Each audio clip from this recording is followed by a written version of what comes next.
7 feet, and flash floods as the hurricane churns along the coast. Flash flood emergencies have been issued for Dare and Hyde counties, and officials are telling people to get to the highest point in their houses. There is significant concern about hundreds of people trapped on Ocracoke Island. There are rescue teams ready as soon as they can get in. This latest development shows that we cannot yet let our guard down. For the Outer Banks,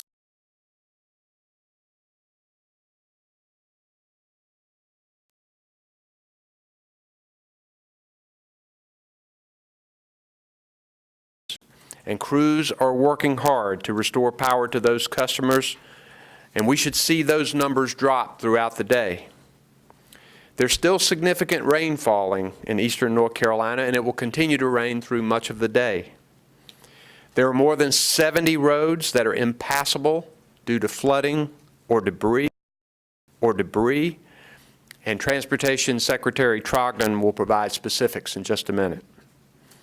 There's still a high risk of flash flooding in northeastern North Carolina, so don't drive on roads covered with water. Those waters can rise quickly, and it only takes a few inches of running water to wash a vehicle away. Barricades on roads are there for your safety, so don't drive around them. Don't put your life or the lives of first responders in danger. And we know a number of tornadoes touched down yesterday, but thankfully there were no reports of serious injuries because of them. There was significant damage, however. Since the risk remains, make sure you have a way to receive weather alerts in the event of a tornado warning. Right now we have 78 shelters open for those needing a safe place to stay, and more than 4,500 people stayed in those shelters overnight. Our public and private partners, along with many volunteers, are helping to make those available. Thanks to everyone who made preparations, and thanks to those who evacuated. And also thanks to our first responders, some of whom are still in harm's way. For those who evacuated, stay away until those evacuation orders are lifted, and listen to your local emergency officials. If you evacuated, watch your local government website and social media channels for instructions on re-entry. I have lifted the evacuation orders for barrier islands in the southeastern part of our state, and local officials are making decisions about when it's safe for people to return. Do not return home until your local officials say that it's safe to do so.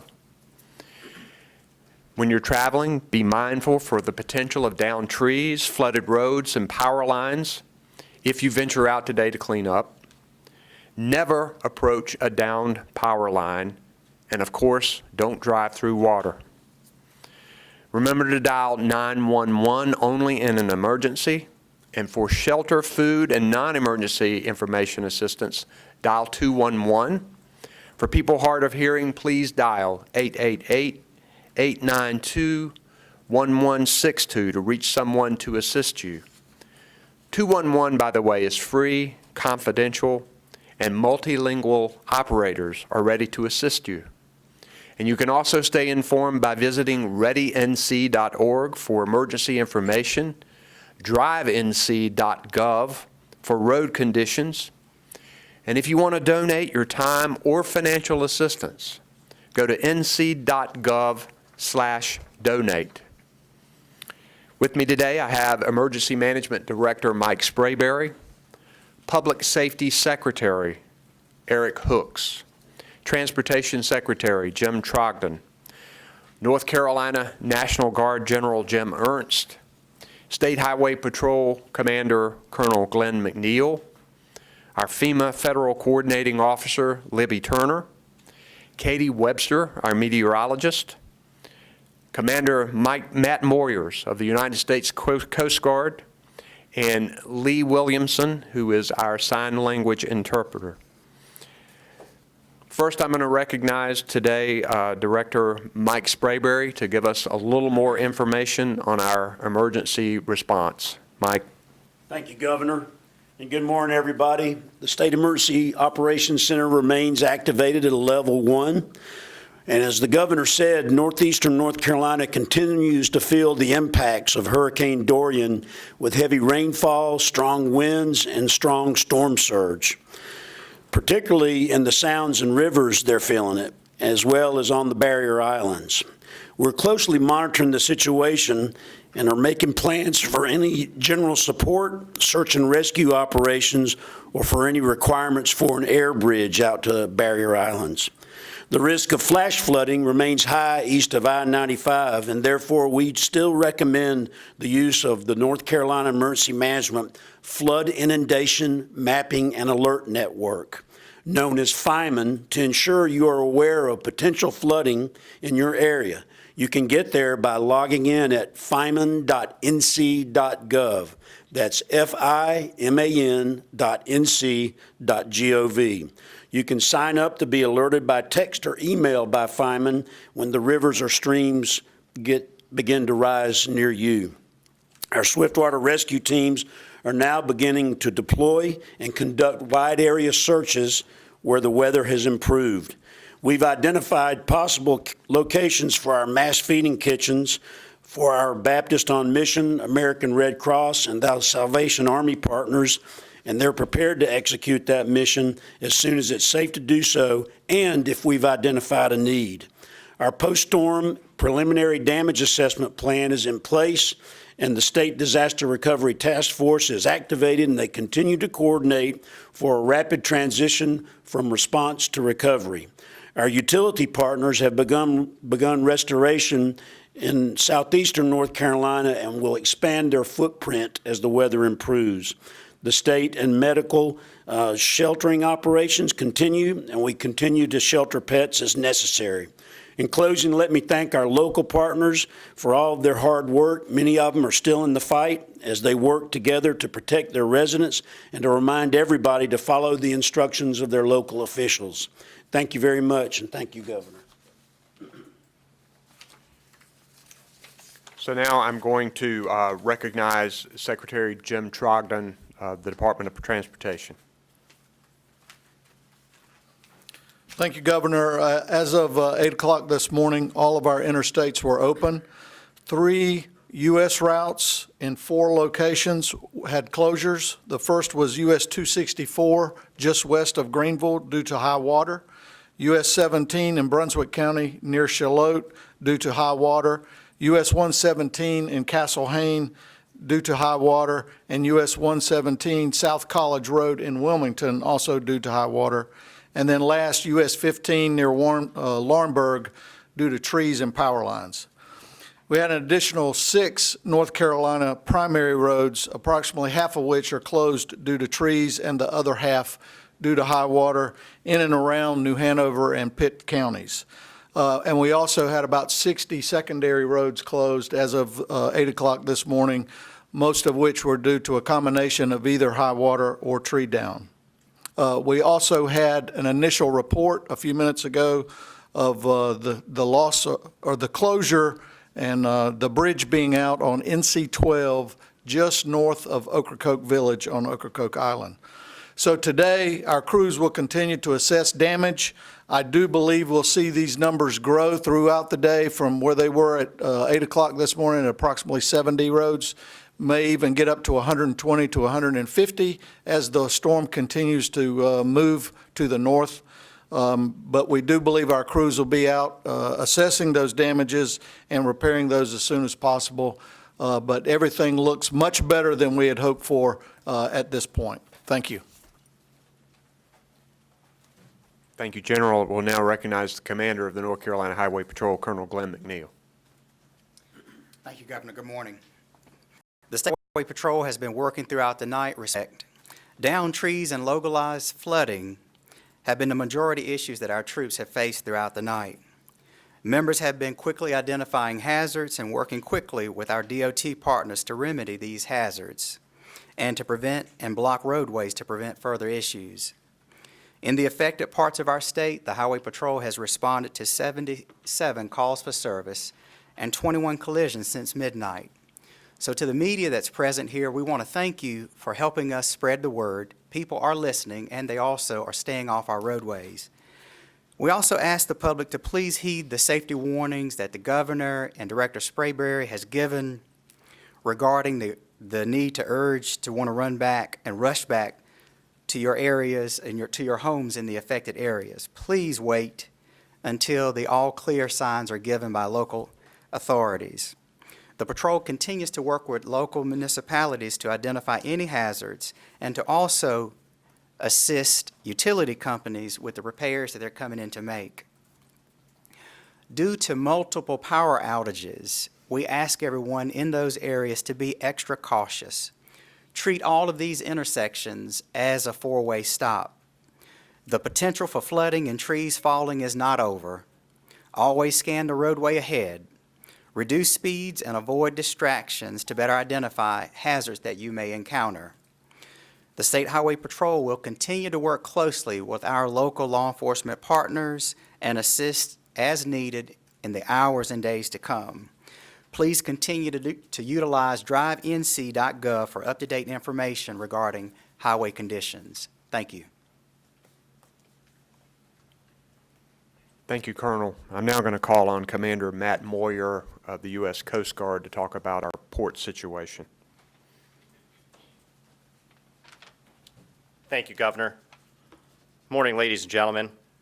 With respect to the Port of Wilmington, including Matsu, the Military Ocean Terminal Sunny Point, the Coast Guard, in concert with our local, state, federal, and industry partners, is currently conducting assessments of all of our waterways.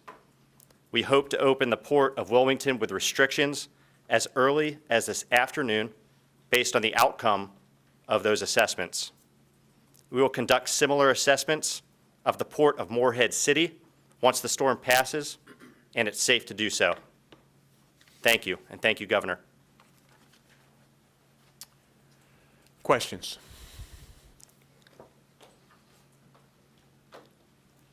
Governor, I wanted to peel back what you said about there is significant concern about hundreds of people trapped on Ocracoke Island. What do you mean by that? Are they in their homes trapped? Are they in shelters? Could you describe what's going on? Well, Ocracoke Island obviously is surrounded by water. There is significant storm surge and flash flooding, and we understand that the waters are rising quickly there. There have been emergencies issued by Dare and Hyde County, and they are telling people to get to the highest point in their homes to be safe. Right now, the storm is raging there. I don't think rescue crews can get in at this point, but they are ready to go as soon as they possibly can to get there and rescue people. But we don't have any more specific official information than that. There's some things going around on social media, but we don't have any official information about the status. But it is concerning to have this significant storm surge there and that so many people are on the island. We understand maybe as many as 800 people, but I don't know if that's official either, so I probably shouldn't say that. Don't know that for sure. Other questions? Beyond that, could we hear maybe from the Coast Guard, the National Guard, anybody else who's relevant about any rescues, if any, that have had to be conducted so far? We don't have any rescues that have occurred thus far, no. And then one other, is it possible, Director Spreber, we may not need the mass feeding kitchens? It sounded like that was a potential, not a definite at this point. So we're not going to say no just yet because, as the governor said, we're still having the storm effects impacting on northeastern North Carolina. So once the storm passes, we'll analyze what the need is, and then we're prepared to rapidly go in there and set up a mass feeding operation. We've got all of our partners here at this time, and we're ready to execute the mission if we see that demand signal. Governor, echoing what Secretary Trotman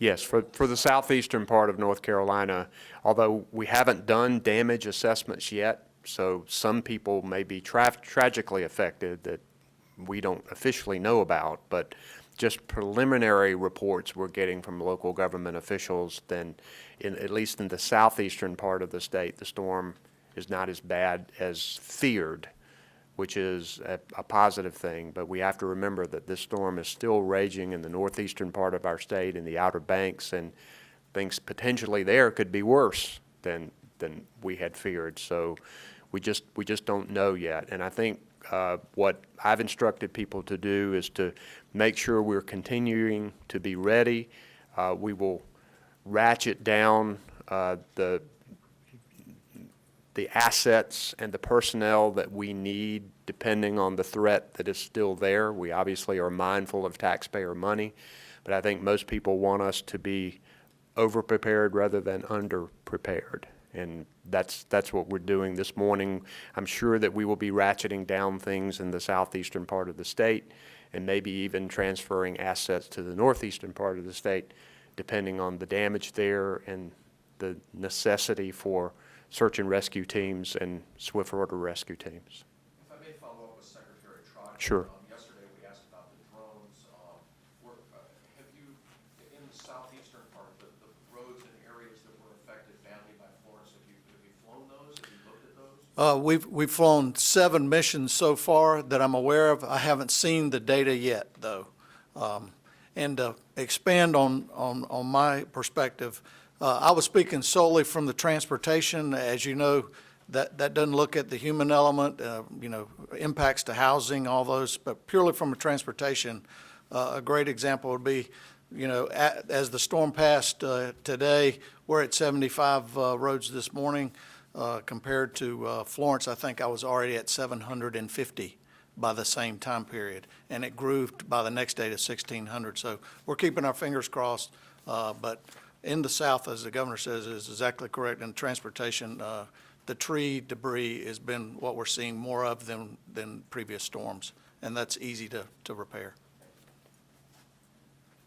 Governor, I might have missed this. Are there any reports of injuries in the northeast part of the state along the Outer Banks, barrier islands? And the second question, when do you expect to be able to get crews into open? Mike, I'll let you handle that. Yes, sir. So we don't have any granularity on what's actually happening out on the barrier islands. We have heard unofficially that there could be, hundreds of people that are trapped out there. We don't have a really good number on it. We're in contact with the folks out on Dare and Hyde and Currituck and those counties, so, but they're mainland. And so it's tough to really get a good read on what's actually happening out there. Relative to the question about the weather, I think our meteorologist is telling us that the storm should be pretty much moving out to the northeast by this evening. And so what we're doing is we're now moving aircraft forward so that we can quickly get in there once it's safe to fly. We'll also have swift water assets and urban search and rescue teams for any structural collapses so that we can punch in, and if we need to do an air bridge over to a barrier island, we can do that. So we'll be prepared once it's safe and the weather's cooperating. No reports of injuries yet? Not yet.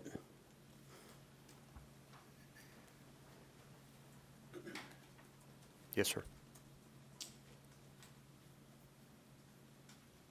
Clarify what an air bridge is?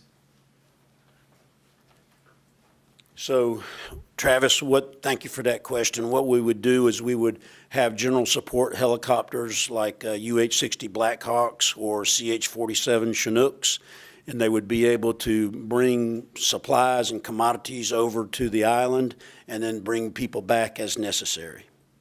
And then if I could also ask, tornadoes, there were a half a dozen or so that looked like it spun up yesterday during the day. Were there any overnight, or did that problem kind of stop after several hours yesterday? Recognize Katie Webster, our meteorologist. Thank you, Governor, and thank you for that question. So certainly our largest tornado activity was yesterday during the day, yesterday morning into the afternoon. That tornado watch was continued into parts of the overnight hours, but most of those tornadoes that we saw were during the day. I think in total we've seen about 13-ish tornadoes. Certainly that needs to be officially confirmed by the Weather Service, but those really subsided as those rain bands moved northward yesterday, and we don't expect so much in that way today. Thank you.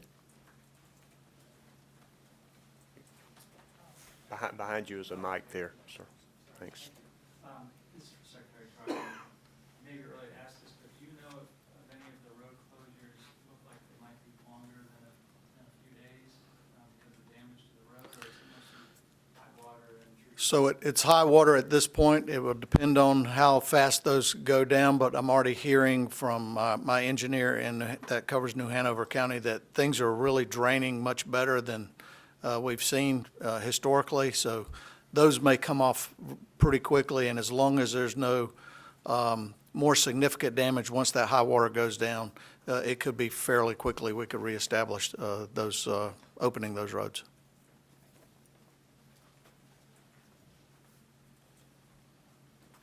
No further questions. We'll be back at 4 today. Thank you.